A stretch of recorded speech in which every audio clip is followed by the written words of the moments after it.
Welcome back to Nick Lenz's Comic Corner Classics as Non-Classics.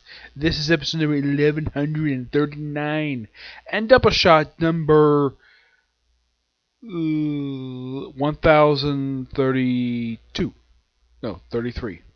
Yep, I have one Marvel trade, one DC trade. Yep. Now, in case you wonder about the increase of the reviews, yeah, I've done 4 comic corners recently, which I don't do this much, but yeah. Well, because I got trades in from it I purchased, and of course reading digitally. Alright, first is a DC book. This is Green Lanterns, Volume 5, Out of Time. This collects issues 27 to 32. This is the final trade of Sam Humphries' run. Don't worry, it's not the end of the series itself. This will continue on for another 25 issues. Yep, but done by 2 different writers. Yep. The artwork in here is done by at least 6 different artists do these 6 issues. You have Carl Bariti, Runa Kalik, Julio Ferreira, Scott Kowalski, who was the inker of the book at one point, Eduardo Prisca, and Matt Cirilli. I met this guy also first meet. The cover art here is by Brandon Pearson. Now, the story for this. Now, what is the storyline for this particular arc?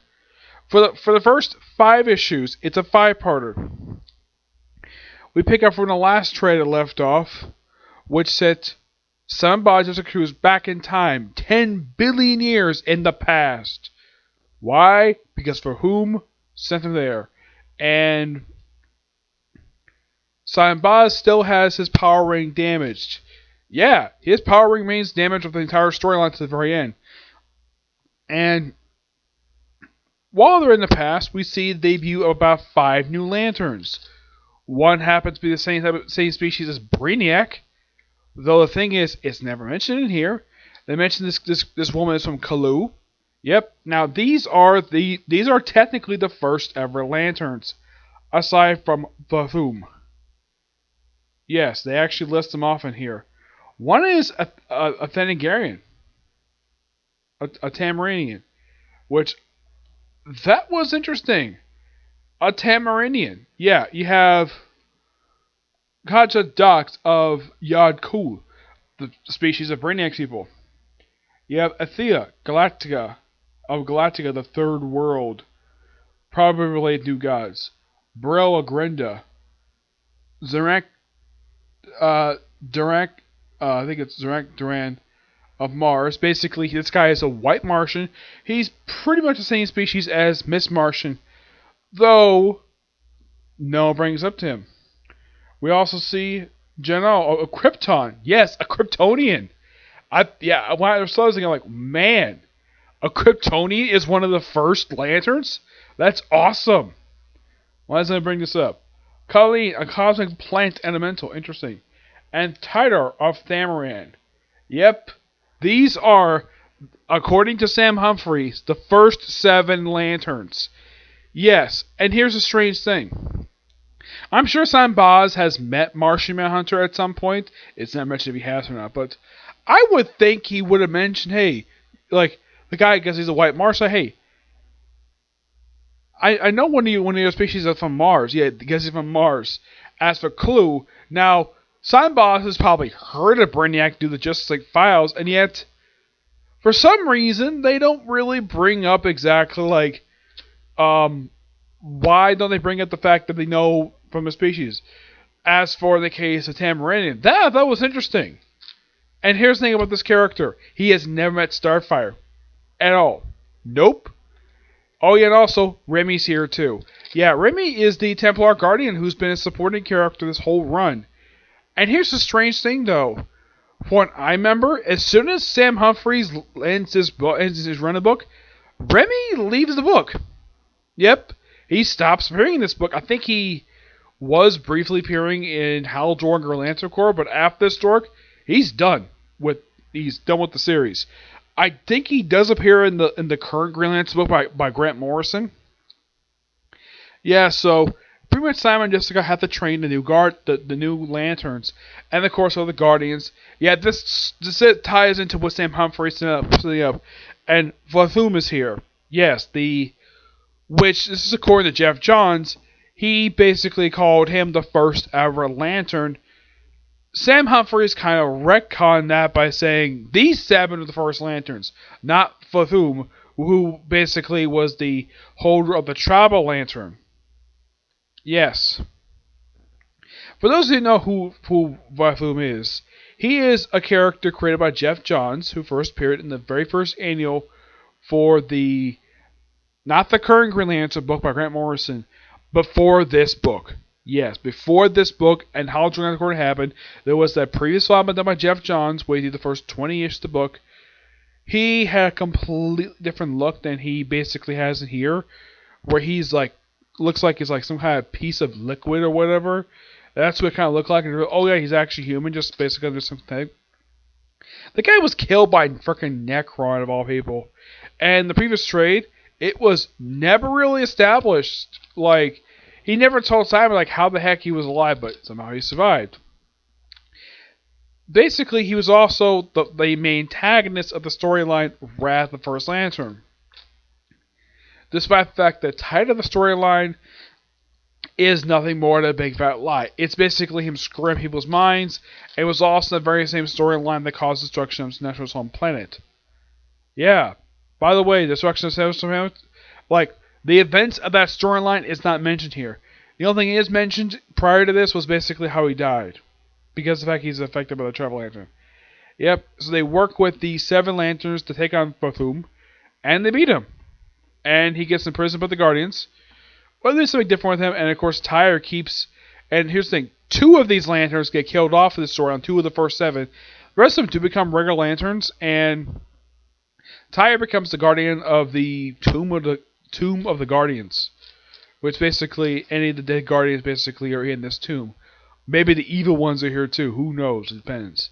And Tyre gets back his ring back to Simon, who, this is actually, now Simon's ring was in pieces, but the other way, he wanted to keep it part of him because, well, he really wanted to stay a Green Lantern. And by the end of this, he's back normal. Back to his normal self. At one point, he had all of the other Lantern rings. Now, they couldn't recall Jessica's, which is from the future. And at one point, Remy thought they should get rid of the Lantern ring because they were just too dangerous. But both Jessica and Simon point out, though, they're not that dangerous if they're properly trained. Which kind of helps set up the Green Lantern Corps. And then we have the final issue here, which is called House Party, which has Simon basically forced to reconcile with his best friend, which I thought was quite nice. And I love the fact that Simon's family treats Jessica like their own daughter, despite the fact they have one. Yeah, which is quite something. Now, it's never established if Simon and Jessica have a thing for each other. They're just partners. And apparently Jessica and Simon have this thing where they're obsessed with pancakes. This was a common thing throughout this entire run. And I'm glad of the fact that they still continue this up and, well, they still obsessed with pancakes. And of course they get called away due to some red monster. Of course, the Cyborg calls up, like, hey, you want help? Like, now we can handle this.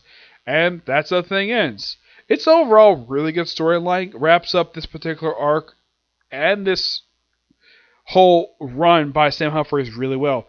I give this book roughly a 9.5 out of 10. Final thoughts on Sam Humphries' run for the book. It's a really good run. And great way to establish these 2 characters. Now, who replaces him on the book? Tim Seeley. Yeah, DC thought of a good idea for this book and Nightwing, despite the fact both Tim Seeley and Sam Humphries did a great job both these 2 books. DC thought of a good idea for these 2 writers to swap books for some reason. Humphries is currently on Harley Quinn right now, which is set to end issue 75. Tim Seeley, I don't know what book he's on right now. I think the most recent book he was on, I think he was working on Hack and Slash. Yeah, he went back to that. But he's not doing any DC book, I can think. I know his old partner, Tom King. As far as I could tell for him, I don't think he's doing anything. I don't think because he just wrapped up his long run for Batman. A run that was 85 issues over the course of a little over 3 years. Yeah. Blaze Humphries still works for DC, despite the fact that the book is working on his ending. But as for Tim Seeley, I don't know what he does now. But that was just a guess, basically, of what he's up to. Okay, now moving on from Green Lanterns to the fourth volume of The Immortal Hulk, Volume 3, Abomination. You probably think from the title, does the original Abomination come back in the storyline? Nope. It's implied he does, but he doesn't. Also, we see return of Gamma Flight in the storyline, where it's led by Sasquatch. Yes, Sasquatch. And Titania's on the team, too. Yeah, they run to Doc Samson. Yeah, because Doc Samson. Why not have Doc Samson back as a supporting character in Hulk? He's been a supporting character in Hulk for a long time. And having him work with Gamma Flight was great in this storyline. And the whole thing with this storyline is it picks up where the last story left off, where Doc Samson and the Hulk found out that Rick Jones' body has been exhumed by these mysterious men in black. Basically, Shadow Base's one did it. And the reason why they did it, because they really wanted to capture the Hulk. And they kind of do, but they don't. And also, Hulk develops under... Basically, Bruce Banner develops under personality. Yeah, they reference... Believe it or not, they make a reference to the Peter David Joe Fix-It run, which I thought was so cool. Al Ewing, the writer of this, of course, the artwork is done by Joe Bennett, made reference to that. That was so fantastic. The only thing wrong with this, no editors, no. Because, unless you're like me, who's a long-time comic fan, who knows about the Peter David run? I have read it. It's a fantastic run. I highly recommend it. Unless you know about that run, you're like, wait, when in the world was he Joe Fix-It? He did this back in the 80s, during Peter David's long run for the book. A run that was almost as long as Mark Greenwald's run for Captain America. No joke about that. Yeah, both these guys basically were on the respective books for about 15 years. Yep. And this overall was this is just a fun story arc. Oh, also, Betty Ross is back. Yep, Betty Ross is back. For the first time since she was depowered in Gary Duggan. Actually, no. That was not her last appearance. Her last appearance was in Civil War II, The Fallen, which was simply put a will reading by Matt Murdock to Betty Ross, Rick Jones, this is before he died in Secret Empire, the Warbound, and they do have Tony Stark here. This is basically Will. Yeah, Tony Stark, Hank Pym, Reed Richards. Yeah, I think Reed Richards is here. And this is, of course, during Civil War II, and of course, this is basically neutral. It's simply put, basically a final goodbye from the Hulk. And that was the last time Betty Ross was seen. That was back in 2006. This came out, I believe it was like last year, I think it was. Yeah, so Betty Ross to make an appearance for 3 years, and now she's Harpy again. Yes, she is Harpy. Though with the look of the Red She-Hulk look for some reason. I have no idea why in the world that she's in this look for. It is so strange seeing her like this. Yeah, Betty Ross as Harpy. Again. Why in the world they thought this was a good idea? I have no idea. If I could chance Al Ewing, like, why did he turn Betty Ross back into Harpy? Yeah, in case you're wondering, the leader did this back in the 80s. He actually did it just prior to, well, Peter David's run. Yeah, he did that. Also, and this is something interesting, though. We have Bruce Banner versus, and this is no joke, frickin' Bushwhacker. Yes, Bushwhacker.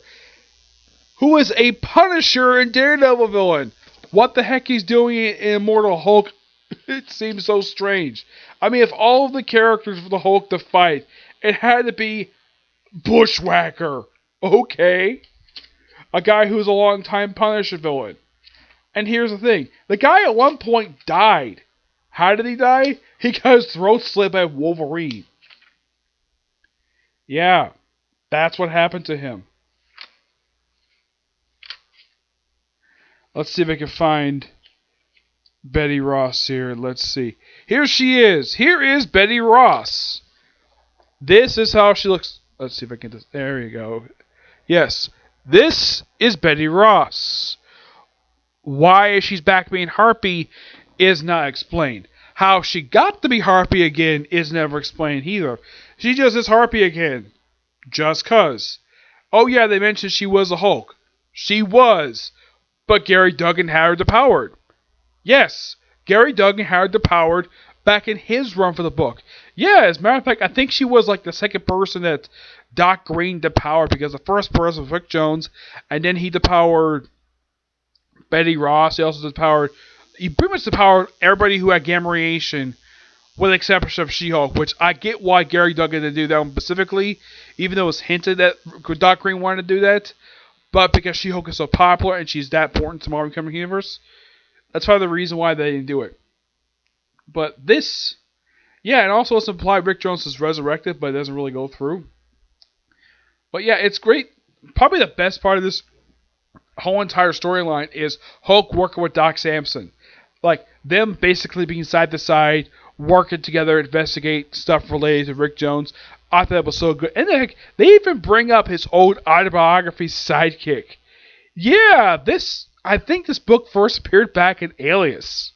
Yeah, that was a book by Bendis. That was the first appearance of Jessica Jones, aka Jewel, aka Power Woman. Also, the wife of Luke Cage and the mother of Danielle Cage. Yep. All in all, great book. Give this book roughly a 9.5 out of 10. There's only about 2 more trades that have been released for this particular series, and then we pretty much call up date with this one. Now, yes, I am planning on reviewing Totally Awesome Hulk, and I'm going to get the book digitally, because I feel like in that way I don't. Now, there's nothing wrong with getting the book. It's just that I can't financially afford to buy every single freaking book. I just felt like basically getting Immortal Hulk because it's a great book and it's recent. Buying the entirety of the Totally Awesome Hulk would be kind of a waste of money, and Amadeus Cho wasn't exactly my favorite Hulk. And I thought the series was pretty decent for what it was, even though it was trying to push something new. But I will reviewing Totally Awesome Hulk. I do have on the way right now, I do have the final trade of Gary Duggan's run on the way. Yeah, I wanted to get that because I wanted the cap off his one, because I had the first trade to collect that particular run, and I'm getting the second one in. Now, there's also a question about the Mark Waid run. I didn't do a video do my final thoughts on this particular run. Well, I haven't reviewed the entirety of the run yet. Yeah, I have not reviewed issue 16 or the annual for Indestructible Hulk. Yeah, I never got my hands on in Volume 4 Indestructible Hulk. Yeah, I just never did. Yeah, I've tried looking for it. It's just kind of difficult to find this book, despite the fact this book came out roughly 6 years ago. Yeah. But am I going to do, like, more Hulk stuff? Oh, yes. I'm definitely doing more Hulk trades. Because I love the Hulk, and this, I think, is quite strange. The Hulk, a guy who's in the Marvel Comic the MCU, and one of Stan Lee's longest running characters. He's very popular. But here's the thing. Unlike, let's say, if this was Captain America, Marvel probably charged like $17.99, probably $19.99. This book is really dirt cheap. I get this book for like $13 online. The asking price of this thing is $15.99. Really cheap. And for the Hulk? Really? Why is the Hulk so cheap for? I have no idea. It's particularly quite weird. But there's no denying, the Immortal Hulk series is really, really good. I'm looking forward to getting the last 2 trades that have been released. And is there going to be a series replacing this one? Now, in the case of Green Lanterns, I should point out, though, for its sister series, Hal joined the Green Lantern Corps, I have 1 trade left, and that'll be it for that series. As for in the case of Green Lanterns, there are 4 trades left. Now, is there going to be a trade series replacing those 2? Yes, Green Arrow. I'm going to replace it with that. Yep. And there'll be more trades coming. My next Comic Corner probably a review of... Probably not a new trade I got recently. Probably a review of two trades I'm going to review digitally. Yeah, I got from a site called Hippotel, which is connected to my local library. I won't review exactly when I'm reviewing those ones. It'd be quite interesting, to say the least, okay? Do this next video. Oh, and also, Black Clover is definitely coming today. Okay, next video. Bye.